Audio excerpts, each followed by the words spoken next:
మంచిది. మన ప్రభువును మన రక్షకుడైన ప్రభువైన యేసుక్రీస్తు మీ అందరికీ వందనాలు. ఈ రోజున మన ప్రభువైన దేవుని గురించి మీకు ఇంకొక క్లుప్తంగా ఒక మాట చెప్పాలనుకుంటా ఉన్నాను. దేవుడు ఈరోజు కొంతమందిని దీవిస్తున్నాడు, ఆశీర్వదిస్తున్నాడు. అయితే ఆ ఆశీర్వాదము మీ యొక్క భక్తిని బట్టో, మీ ప్రార్థన బట్టో, మీ విశ్వాసాన్ని బట్టో కాదు. ఆయన నామమునకు దూషణ కలగకుండునట్లు ఆయన ఇస్తున్నాడు. ఎందుకని ఈ మాట చెప్పారంటే యెహెజ్కేలు గ్రంథంలో ఉంది. ఇశ్రాయేలీయులందరూ కూడా చెదరిపోయిన తర్వాత అక్కడ ఉన్నటువంటి అన్ని జనులను హేళన చేస్తే నా నామమునకు అవమానం కలిగింది గనక ఇది మీ నిమిత్తం కాదు, నేను నా నామమును పరిశుద్ధపరుచుకునే విషయంలో నేను మరలా మిమ్మల్ని తీసుకుని వస్తాను, మిమ్మల్ని ఆస్వాదిస్తాను అని అన్నాడు. సో ఇది మీ నిమిత్తం కాదు అని తెలుసుకోండి అని అన్నాడు.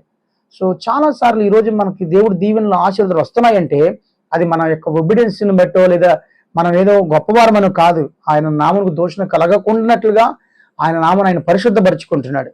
ఈరోజు చాలా మంది అది గ్రహించాలి. చాలా మందికి ఆశీర్వదించబడుతున్నప్పుడు దేవుడు మనం బ్లెస్ చేస్తున్నాడు, ఆశీర్దిస్తున్నాడు, మనం ఆయన దృష్టికి మంచివారిగా కనబడుతున్నాం అనుకుంటారు. కాదండి, ఆయన నామమునకు దూషణ కలగకూడదు అన్ని జనుల మధ్యలో అని.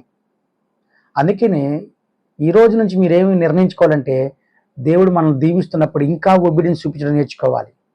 ఒకవేళ ఏదైనా ఉంటే ఆశీర్వాదాలు దేవుడు దీవిస్తున్నాడంటే మనం ఇంకేదో సరి చేసుకోవాలేమో అనేది కూడా గుర్తుపెట్టుకోవాలి. దేవుడు ఆస్వాదిస్తున్నాడు అంటే ఇంకా హెచ్చిపోతా ఉంటారు చాలా మంది. మంచిది కదా అది.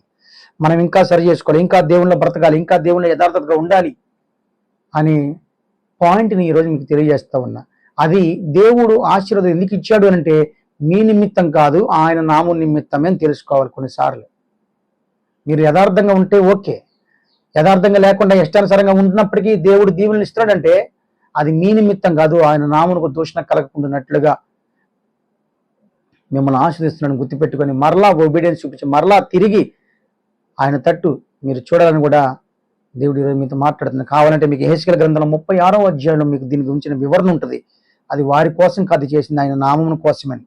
కాబట్టి మీరు ఆయన్ని కష్టపెట్టకుండా ఆయనను సంతోషపూర్వకంగా ఆయన ఇచ్చే ఆశీర్వాదం పొందుకోవాలి అని కూడా నేను తెలియజేస్తా ఉన్నాను. God bless you, God bless to all. షాሎም షాሎም to all.